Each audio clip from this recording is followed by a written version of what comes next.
বিসমিল্লাহির রহমানির রহিম। সকল প্রশংসা মহান আল্লাহ তাআলার। সুপ্রিয় দর্শক, খেলা চাই, খেলতে চাই, মাদক মুক্ত সমাজ চাই। চলো যাই যুদ্ধে মাদকের বিরুদ্ধে।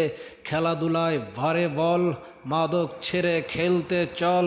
ক্রিয়ায় শক্তি, ক্রিয়ায় বল। পায়ে বল, মাথায় বল, হাতে লাগলে হ্যান্ডবল। খেলার রাজা ফুটবল।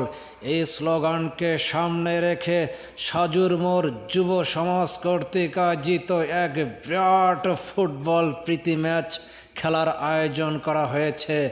স্থান সাজুর মোড়ের দক্ষিণ পাশে বটতলা মাঠ সংলগ্ন। উক্ত খেলায় যে দুটি শক্তিশালী দল অংশগ্রহণ করবে, একতা যুব উন্নয়ন ক্লাব বনাম আব্দুল আজিজুল হক ও বেগম সোফিয়া হাফিজিয়া মাদ্রাসা একাদশ। সময় আগামীকাল বিকাল 3 ঘটিকায়।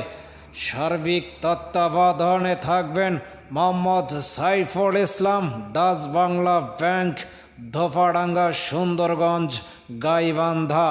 আয়োজনে একতা যুব সংঘ উন্নয়ন ক্লাব। খেলা পরিচালনা করবেন Mohammad Mizanur Rahman Pipul, Holy Child Multimedia School, Naldanga. রেকর্ডিংয়ে আব্দুল আলিম, মালয়েশিয়া প্রবাস থেকে। উক্ত খেলায় আপনারা সকলে সবান্ধবে আমন্ত্রিত। ধন্যবাদ।